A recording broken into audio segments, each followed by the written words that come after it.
All right, what's going on? I'm going to do a quick overview of my electric skateboard here, and bear with me because I'm recording on a phone. In the next video, I'm going to go over all of the parts that I use for the build in depth and show you how to put it all together. But right now, we're just doing a quick overview.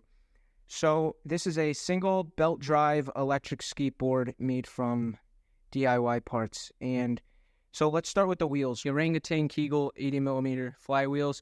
And these wheels are great because, number one, they're really large. Number two, they're pretty soft. They have a little bit of squish to them so that you dampen your ride a bit. And number three is they have this really nice middle hub design, and that allows you to stick a wheel pulley in there and get it and make it have really good contact with the wheels, so you'll have no slippage there and it will always be a good connection. So those are the wheels I chose. They've been a great option. They've all held up. One complaint that I do have is when using them with an electric skateboard, because of the forces that the motor exerts on the wheel, you kind of get this almost like clicking noise in the bearing over time because these aren't designed to be put on electric skateboards, even though they work great for it. For the trucks, I went with the Caliber 2 trucks, and I'm not sure of the exact width on these, but these trucks have been absolutely amazing, and they ride great. I chose it because this motor mount fits really well on these trucks. You can see how it kind of has a really nice fit around that truck and clamps down on it real nicely, so that's not going anywhere. And some of the other trucks you'll see, you kind of have to almost dig in a screw into the truck where you want it to stay, and that's not always helpful. So those are the trucks, and that's why I chose them. And then, so the motor mount, I actually started with the really cheap motor mount off of Amazon, and that didn't work really well. So I got one that was specifically designed for these trucks, so I wouldn't have any issues whatsoever. And this motor mount I got from an online seller in the UK, I believe it was, and he makes these in his shop on a CNC machine. They're really nice. It's all beat up now, you can see, but it was a really nice part when it came in. And for the drive pulley, I believe I got my drive pulley off of Torque Boards, and they make a really nice pulley specifically designed for this wheel. As you can see, it has 5 bolts right there, and it bolts through the middle of the wheel like I was talking about earlier and gets you a really good grip on that wheel so nothing will slip, nothing will break.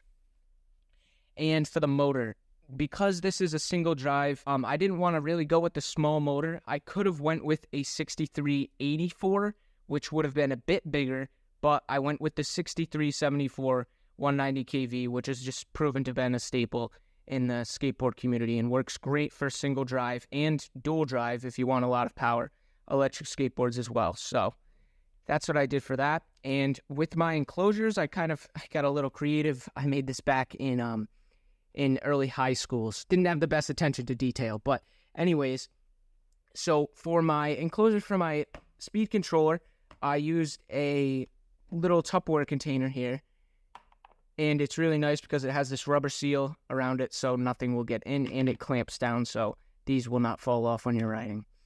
And here is the electric speed controller. It's a VESC 4.2. I bought this when I first made the board, and that was about 4 or 5 years ago, and it's held up great. Even though it's just a single standard VESC, it's held up great. And I have the little receiver here for the Bluetooth FlipSky VX1 remote, which is also a great option. And I will have all the links to these products in the description as well, so you can check them out if you want. I went with the option of using a jumper for my on-off switch. I know that people say it's not very good because when you plug it in like this,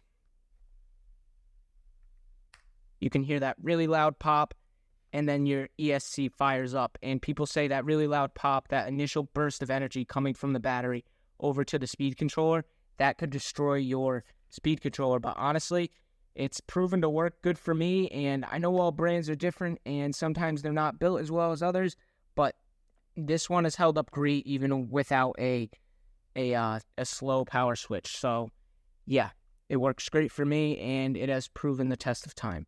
And here's the board spinning for you, just so you can get an idea.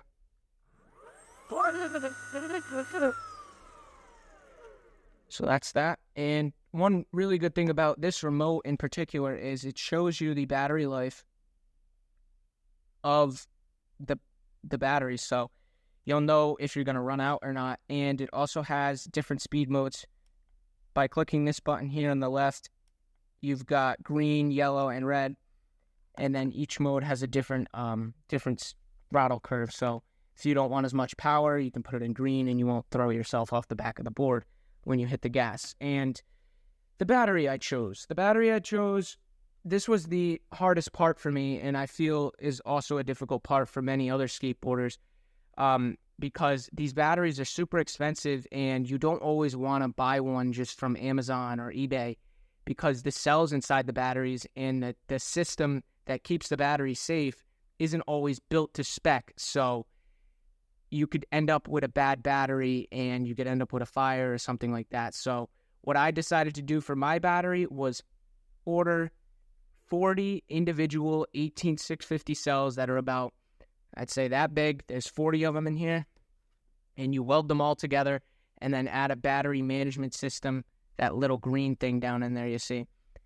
That's the battery management system, and you wire all that up, and then you have yourself a nice pack. This is a 10S 4P pack, and it gets me about, I'd say, 20 to 25 miles, depending on if I'm riding heavy or not. And yeah, it works great for me, and yeah, it's a good choice to build your own battery if you can, or get one built by a custom battery builder, because it will always be higher quality than buying a pre-built battery. And that's almost it. But the enclosure for the battery, I decided to build my own out of I think it's Lexan or plexiglass. I don't know if those are the same thing, but I built this enclosure just by cutting all the walls for it, and I clamped all the pieces together with solvent, and I used these 4 standoffs to connect it to the board, and I also threw in a layer of foam along the edges so nothing would get under there when I'm riding. And so yeah, that's the board. Sorry for the terrible quality of the video, and if you watched the whole thing, thank you, I appreciate it. And I hope that you maybe learned something new or figured out which part you're going to use in your next build. I would recommend all the parts here. They've all held up and they've worked great so far. And yeah, thanks for watching and have a nice day.